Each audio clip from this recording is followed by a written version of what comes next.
Dear, ẹ tún ti ń pariwo. Pẹ̀lú ìwà Ọlọ́run tó ń gbénú mi, ó yẹ kí wọn kóńgó èpè fún ẹ pẹ̀lú tó ṣe yẹn ni. Gbogbo ẹ̀mí àìgbọ́rọ̀ sọ́kọ, ẹ̀mí tó ń ṣagídí sí ọkọ, ha!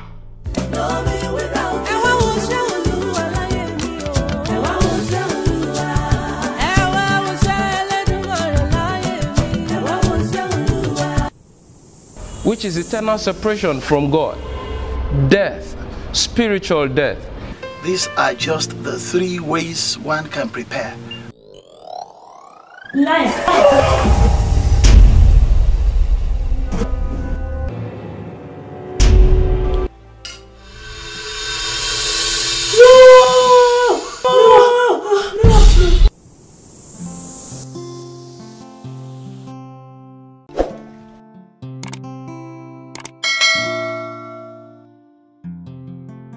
Ìdílé tó lẹ́wà, ìdílé tó níyì, bàbá mi mo fẹ́. Ìdílé tó láyọ̀, ìdílé aláyọ̀, ìdílé tó lógo, Olúwa mi mo fẹ́. Má mà jẹ́ sọnù, má mà jẹ́ ṣìnà, láyé tí mo wà, mo bẹ̀bẹ̀, mo bẹ̀bẹ̀. Èèyàn burúkú ni ẹ o. In fact, o wí bẹ́ẹ̀, o sì ṣe bẹ́ẹ̀. Kí ni mo ṣe? Ṣebí the same bar la wà. Mo rántí pé ó dà ní pé the same spot gan la wà. Tó fi ń sọ wípé tó bá máa marry, tó bá máa fẹ́yàwó, church ló ti máa fẹ́yàwó. Ó tó ló pa fẹ́ mi. Bàbá dangerous man ni ẹ rí ṣá. Honestly, mo rántí pé 50,000 naira ló fi bet. Pé kó lè rí àwọn fẹ́ ní church. Owó bọ̀bọ̀ yẹn wọ gbóúnjọ yẹn. Ó mi lẹ̀. Ọjọ́ tí mo gba owó yẹn, àánú ẹ̀ fẹ́ ṣe mí, ṣùgbọ́n mo mọ̀ pé ẹ̀rín ló lè ṣe.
Church ni mi àti ọkọ mi ti kọ́kọ́ pàdé.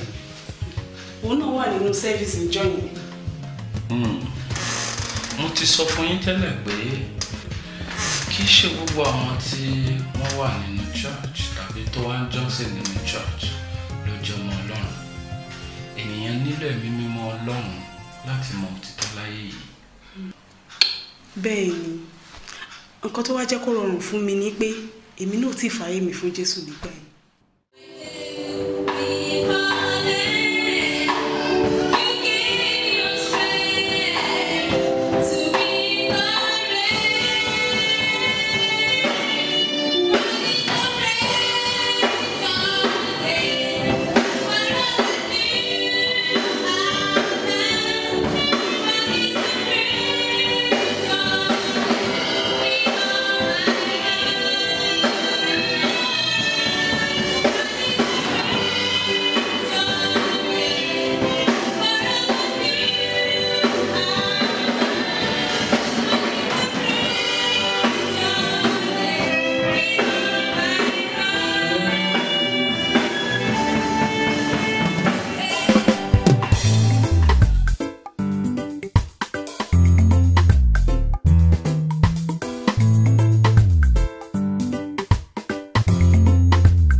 ẹ gbàgbé pọ́ọ̀sì yín sí church nìsín.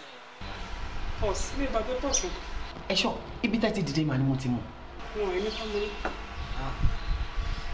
Alright, anyway, ẹ rí lórí pọ̀tì mi. Oh, sister Tofumi, ẹ ṣe gan-an. Ẹ pẹ̀lẹ́.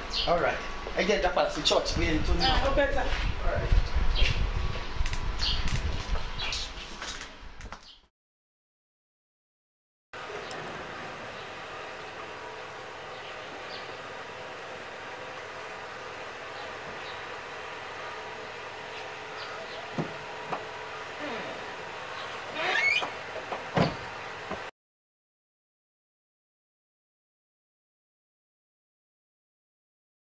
Mo rántí ìgbà kan tí ẹ̀rìn fẹ́ give up. Give up kẹ̀ ẹ lójú owó. Nǹkan kan tó ṣẹlẹ̀ pẹ̀lú ẹ̀yin guys mi pẹ̀ tí wọn. Henry no dey give up. Èmi ni Henry the Great. Ẹkùn. Wọ́n mọ̀ ta ìwọ. Ẹkùn fúnra rẹ̀. Ẹkùn fúnra rẹ̀. Don't give up irú ẹ̀.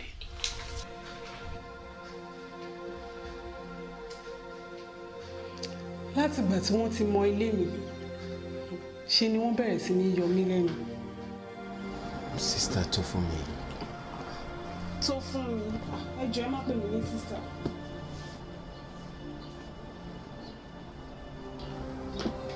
Tofumi. Better. Oṣé. Everything to confirm it. Ọkàn mi yóò dìkẹ́ tó mi jẹ. In fact, allow me to confirm it. Jẹ́jẹ́ mọ̀ nǹkan tó ṣẹlẹ̀ ṣá. Ẹ̀yin níyàwó mi o. Inú kì í ṣọ̀rọ̀ àwàdà. Èmi kọ́ ni mo sọ Olúwa ló wí bẹ́ẹ̀. Ẹ wo ẹ jọ̀ọ́ ẹ padà wá lọ́la o. Mi ò ráyè yẹn sìn. Ẹ má ṣe yẹn o. I am a child of God. I do my things according to biblical principles. Sherry, and tabade ni ká wò. Tẹ́ bá mọ̀rọ̀ tí pastor son church ìjọ Sunday. Wọ́n ní nǹkan tó bá yẹ ká ṣe lónìí ká má fi dọ̀la. Bẹ́ẹ̀ lọ gbàlà rí. Ẹ jọ̀ọ́ lórí ọ̀rọ̀ tó wà nílẹ̀ yìí. Ẹ má jàfi jáfara. Ẹ má fi ọjọ́ gbàlà mi dọ̀la. I beg you in the name of God. Kí ni ẹ jọ̀ọ́ dìde. Ẹ jọ̀ọ́ dìde má kó bá mi náà. See, I've never loved like this before. Not in my entire life. Ẹ jọ̀ọ́ mo bẹ̀ yín ni. Ẹ jọ̀ọ́ mo ní kẹ́ dìde. Ẹ má jẹ́ dìde. Ẹ jẹ́ kí n wà báyìí. Ẹ dìde àbí wàhálà wà ń bẹ̀ máa lọ máa rò ó. Láì gbàdúrà, láì wádìí nípa ẹ̀, mo fún ní ìdáhùn bẹ́ẹ̀ ni. Adájọ́ ọjọ́ ìgbéyàwó wa. Ọ̀pọ̀lọpọ̀ owó la ná lórí ìgbéyàwó wa. A fi lé pọtí. A fọ̀nà rókà. Síbẹ̀. Ṣàfẹ́ fún mi. Ẹ dùgbò.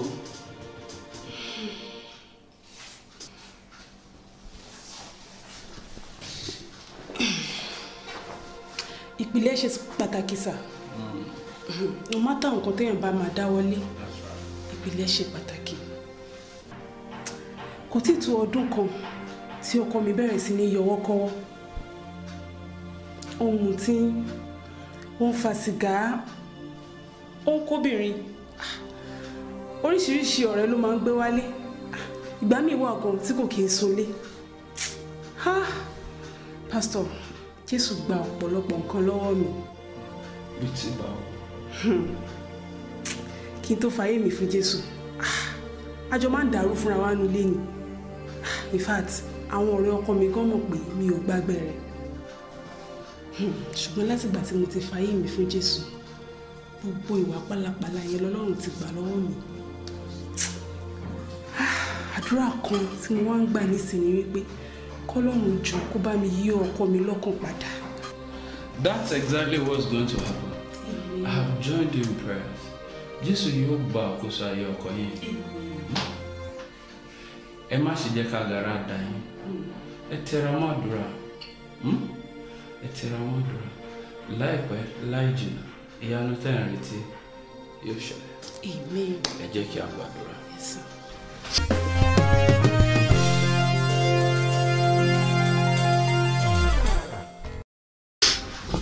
Henry, oh, they order more drinks now. Kí ló ń ṣe bọ̀bọ̀ fẹ́ mi yìí náà? Wo mo máa ń sọ fún yín o, tí security bureau yóò bá tight, wàá mú gbẹ o. ọmọ ti bẹ̀ fi yẹn lẹ̀. Mo understand ẹ. Ẹbí ẹ̀kọ́. Nígbà tí ẹ bẹ kò sí àwọn ọmọ ilé. Ògo lẹ̀. Àbí responsible man. 2 cartons. Ó dà ṣe. Báman.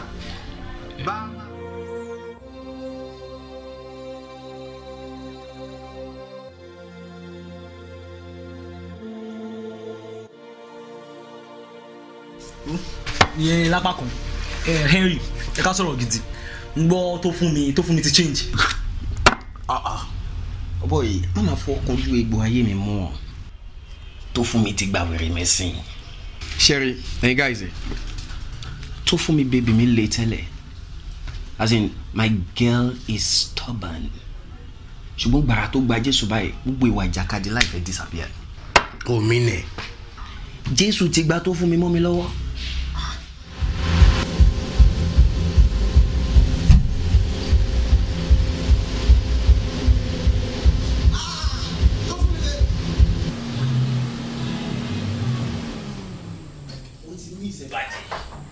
Ìyàwó ẹ̀rí tí ó kẹrẹ̀. Àìdọ̀ ẹ̀. Mo ti ní ìṣẹ̀lẹ̀ bẹ́ẹ̀. lọ́nà kó lọ́rọ̀ pọ̀ mọ́ láti ìjẹta tó ti kó ṣe orí burúkú ara ẹ̀ jáde. ó lọ́rọ̀ pọ̀ mọ́ lò. wọ́n ni mo bá fẹ́ jà. ṣé o kọ́ bẹ̀ ṣeré ni. Ó fẹ́ jà. ṣé o kọ́ bẹ̀ ṣeré ni. o fẹ́ jà bí. Ó fẹ́ jà.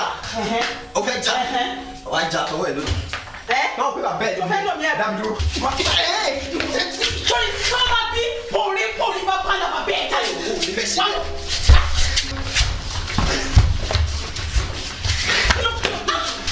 Tó fún mi. Tọ́ba bí yàrá yẹn dáwọ́ lulẹ̀. Tọ́ba wà láti ìgbẹ́ ṣe ni. Tọ́ba wọlé máa kó ẹni kò. Tó fún mi. Tó fún mi. Tó fún mi. Wo. Bẹ̀rẹ̀ olórí burúkú ọ̀rẹ́ mo ní kó padà sẹ́yìn. Àní kò má sí ilẹ̀kùn ẹ̀ mọ́. Ọjọ́ tí máa wọlé ilé ọjọ́ ìwà kó jáde rẹ̀. Ìjọ ilé mi tí mo bá rẹ̀ kọ́ tẹ̀ padà lọ síbi tí mo ti wá nù. Máa padà síbi tí mo ti wá. Tó fún mi ti gba wèrè mẹ́sìn. As in big time. Tó fún mi so gentle tó jẹ́ wípé. Bọ̀bọ̀ yẹn dà fún ẹ náà. At least ilé ẹ̀ máa wà lálàáfíà, àlàáfíà máa wà nílé ẹ̀ náà. Òwò tó dẹ̀ tún yẹn ṣá. Ẹ máa wo dìdìrín yìí gẹ̀. Báwa sí ní ẹ èmi tí mo love tó fún mi ńgbà tó ya wèrè mo mọ nǹkan tí mò ń sọ. Sori formation tọ́lọ́run fi dá mi, I love crazy babes, as in kúbìrín ya wèrè. Tó fún mi is extremely gentle now. See, me as a person, I hate issues. Tó bá tẹ̀ tún máa gba Jésù nìyẹn gbàdúrà lónìí. Lọ ṣọ́ọ̀ṣì lọ́la. Socialization ló láyé, kò sáyé ayé ò gba rẹ̀dẹ̀rẹ̀dẹ̀ mọ́. This is the 21st century. Do you get it? Ó dẹ̀ fún ẹ.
ṣe mọ̀ pé Yusuf yóò fẹ́ wá tẹ́lẹ̀ ṣá ó lówó lọ́wọ́ tó ń gapá ó ti bẹ̀rẹ̀ pé gbogbo àjọ lẹ̀pọ̀ kékeré ni ó wá lówó tó ń wá.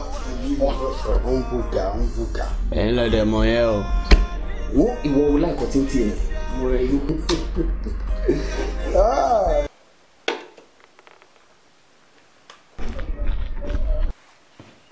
Hello, sister tó fún mi ẹ káàsán. Ẹ káàsán sà. Báwo ni family ṣàlàáfíà lẹ́wà? A dúpẹ́ àlàáfíà ni sà. Mo ní kí n kàn béèrè àlàáfíà yín ni àti ọkọ yín. We thank God sir. Things are getting better. Ọlọ́run á fún yín ní oore ọ̀fẹ́ láti làájá. Thank you sir. Ẹ ṣé sir. Ó dàbọ̀ sir.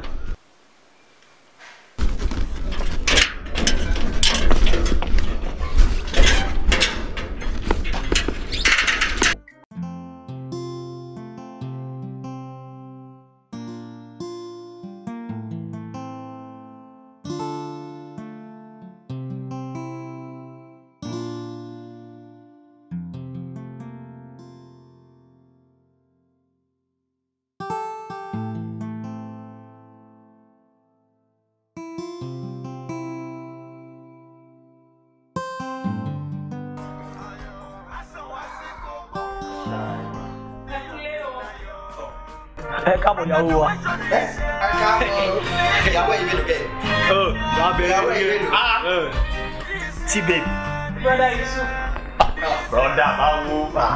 àwọn eléyìí ò brọ́dà o wò ó bóyá lọ́ọ́ lè brọ́dà láyé brọ́dà kẹ̀. Ó kúrò. Tọ́sọ́ ọmọ Nàìjíríà PLC. Mo ti brọ́dà ni. ẹ̀yin lọ́dẹ̀ mọ̀ yẹn o. Tíbè báwo ni ṣòro. Jésù ṣe. Ẹ jọ̀ọ́ excuse me. Ẹ wọ́ kí ló dé ìyàwó mi ti di ya Jésù ẹ̀. Owó ẹ̀rí ìyàwó ẹ̀ tí wàá dé báyìí sí. Ṣé àwọn boys àmì fi nǹkan láta sẹ́nu mi? Àbí kílẹ̀ fi sọ́kẹ̀. Tó fún mi bẹ̀rẹ̀. Àkọ́jà lè máa mú ewé lè báyìí lọ. Bí ìpọ̀mọ́ tó bá ká díẹ̀. Still up, darling. Ọmọ ọdún ṣẹlẹ̀. Àwọn boys mú ẹ̀dí àpò pọ̀ àti ìgbìmọ̀ máa níbàjẹ́. Ibi sọ̀rọ̀ ló ṣe bá a ṣe bẹ̀rẹ̀ sùn. Baby, my baby.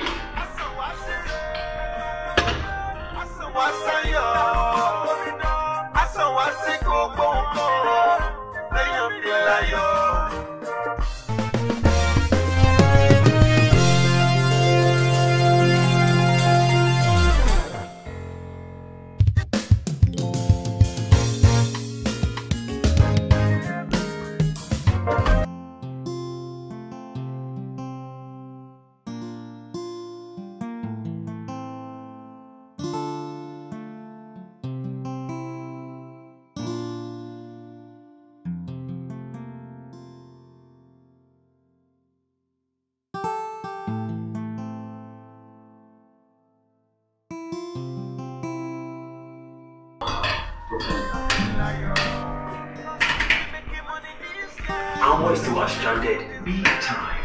Who the fuck would you say about it? What did it do? What did it do? Sure, I grab on my shit. Don't join here, we join it here. How people are about sharing?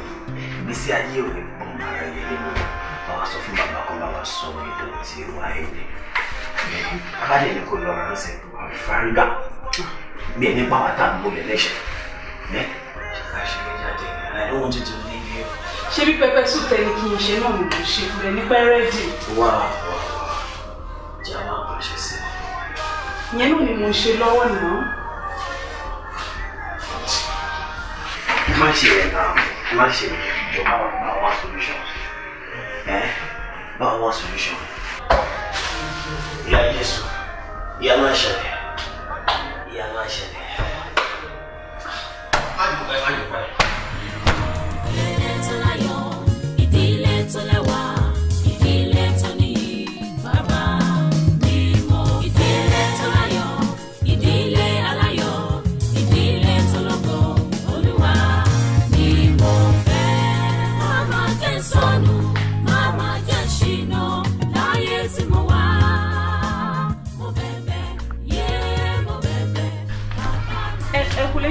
Talk for me. Where are you coming from? You bulletin board.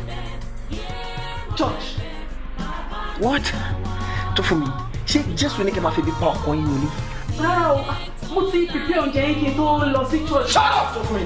I've searched the house. And I'm hungry. Even for me. I am hungry, Tokumi. I'm hungry.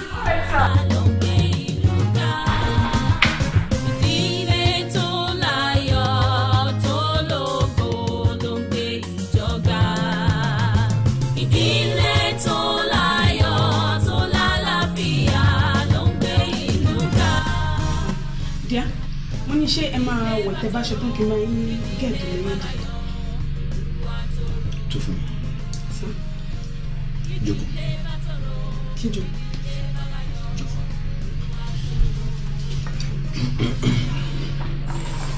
Tó fún mi. Why are you fidgeting? Why are you shaking? As in, ẹgbẹ́ ọkọ yìí ló wà mí.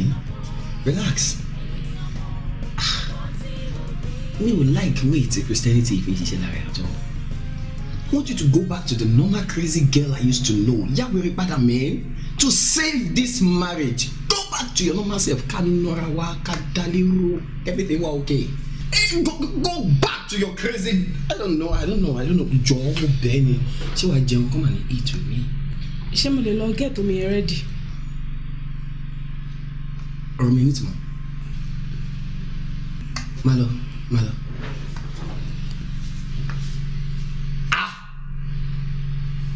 Delili you.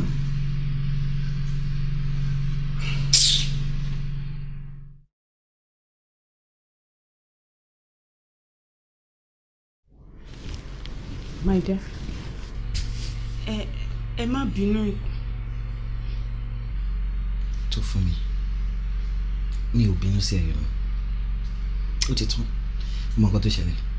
I'm sorry for shouting at you. An hungry man is an angry man. Ebi ló pa mí. Má bínú.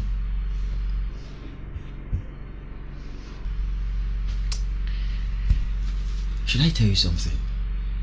The only problem tí mo ní pẹ̀lú ẹni church tó ń lọ. If you can stop going to church, I'll be so happy with you. You know I love you. Okay, church will have a kimalo. Good question. I can't really place a church for now, but that's a very good question. Well, our churches kan tó jẹ́ pé if you go there, kò ní sí problem nílé yìí. But I can't place it. Wá fún mi ní bí oṣù mẹ́fà. Àárẹ̀ rẹ̀ ọdún kan sọ́dún méjì. I'll give you a good church that you'll be attending. Okay? Please stop for me. That's all. My dear. Ọkọ mi olówó orí mi. Ṣó ní ẹ̀ṣẹ̀ tí mo ṣe ni? Àbí ṣó ní responsibility kan tí mo pàtì láì ṣe ni? Gbogbo ipá mi ni mò ń sà láti rí pé mo tẹ́ yín lọ́rùn nínú ilé yìí. Ṣó ní responsibility mi kan tí mi ò carry out ni? To for me. Look at my face. Oh, shame. But the only thing I'm begging you to as my good wife is that stop going to church. They are teaching you what is affecting you. I know you before. Mumu etele. Mumu tofu me now. Tofu me baby. Mumu sheri. Unko to so ida. Jo, ma lo church mo. Àlàáfíà dé ìjọba nílé. Anytime tí bá ti lọ, we go together. And if I'm not going, we stay at home together and we enjoy life. Let's sleep, please. Jẹ́ ká sùn, ó ṣe.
ṣé mo pọ̀ rẹ̀ lèmi àti ẹ láti kékeré kó tó di pé o bẹ̀rẹ̀ sí ní sá fún mi gbà tó ló di born again kò born again èmi á sòótọ́ ọ̀rọ̀ fún obìnrin tó bá ń ṣe díẹ̀díẹ̀ níwájú ọkùnrin ìṣe ló máa di múgù ló máa di mùmú ṣé lọkùnrin ẹ máa ráìdì ẹ ni. o ṣe ọkọ mi ò ráìdì mi ò dẹ̀ kí n ṣọ̀dẹ̀ ọ̀rọ̀ báíbù ni mo tẹ̀lé. mi ò sọ bí ẹni pàwa náà lọ church tó fún mi wake up wọ́n kọ́ ẹ̀ náà ni ayọ̀ lady àbí wọ́n náà kọ́ ẹ̀ ni wọ́n má jẹ́ kí n tàn má jẹ́ kí church sọ ẹ́ dídàkúdà obìnrin tó bá ṣe bí ọ̀dẹ̀ níwájú ọkùnrin tọ́pọ̀ ẹ bá gbé egbóná fún ẹ ìwọ náà gbé egbóná fún ni èmi láyé ni yóò lè jẹ́ kọ́kùnrin kankan gùn mí gàràgàrà kó láìdí mi bí kẹ̀kẹ́ márúwá òṣì ṣé fẹ́ sí mi ní àbọ̀sí mi èmi lọ.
Yes, of course, we'll book her in the hotel.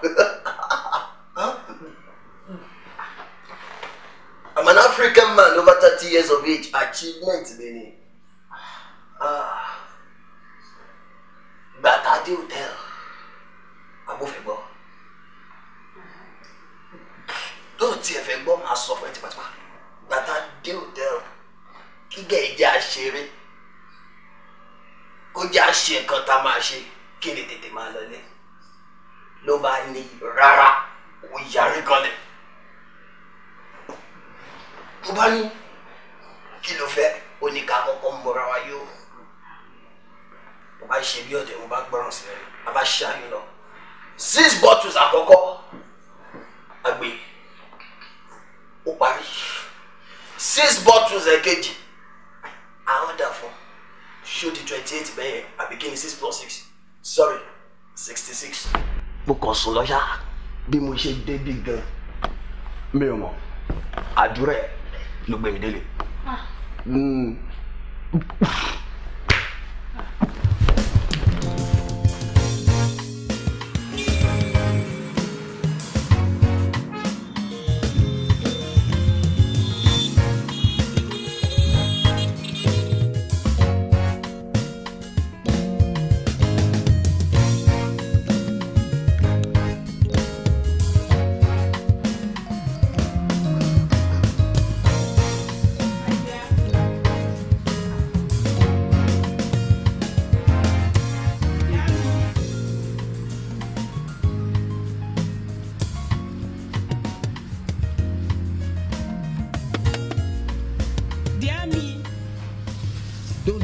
Sọ fún mi mo ti sọ fún ẹ pé kó má lọ sí church yẹn mọ́ ó kì í gbọ́rọ̀ you won't listen kíni mi ò ṣílẹ̀kùn rárá yìí yes maybe you will understand the hard way mi ò ṣílẹ̀kùn fún ẹ lálẹ́ yìí I'm not going to open this door for you tó fún mi. ẹjọ dear me good night.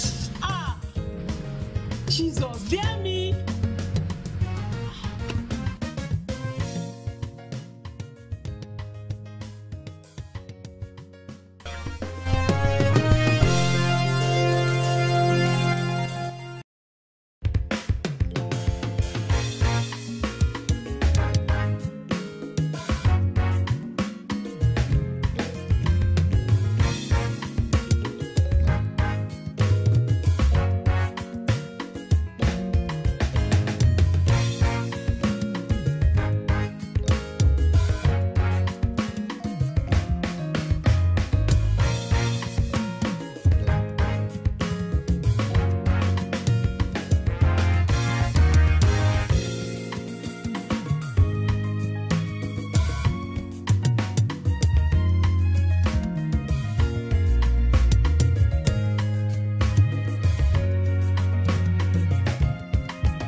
Tó fún mi my darling. Níbo ló lọ? Mo ní kí n prepare oúnjẹ yín kí n dẹ̀ get omi tẹ́ máa fi wẹ̀ ready. Do you think I deserve food this morning?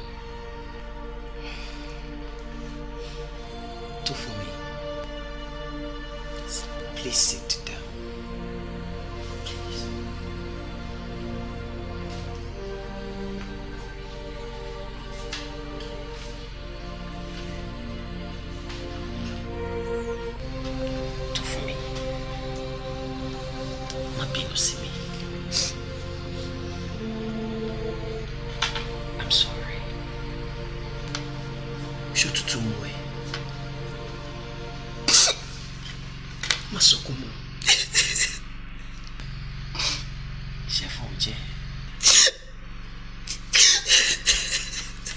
I'm sorry.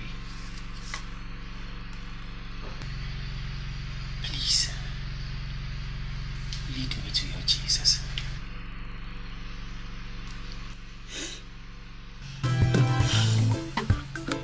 Lead me to your Jesus.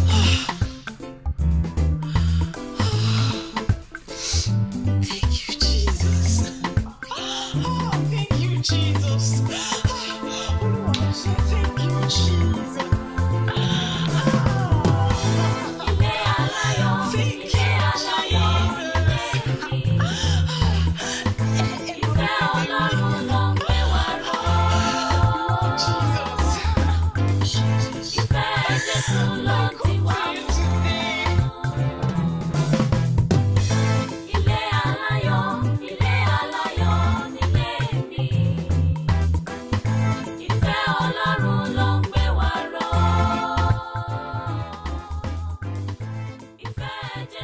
ló di wá mú.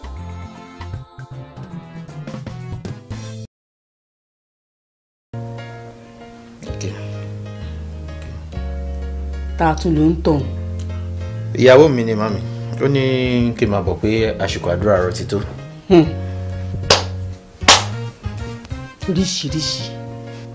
Ṣé ìyàwó rẹ̀ mọ̀ pọ́dọ̀ mi ló wà ní? Màmí. Wà bàjẹ́ òṣì. Bó wà ní tẹran mi ti jẹ́? Ẹran ìkéré. Ó tún yí lẹ́nu. Ẹ má bínú mà, mi ò mọ̀ ni. Díẹ̀. Báwọn wá ẹran tí ó tóbi tí ó dẹ̀ soft dáadáa lẹ́nu. Ṣùgbọ́n. Ó ṣe wọn mọ̀ mí. Yes, mommy. Ọ̀kàrẹ̀.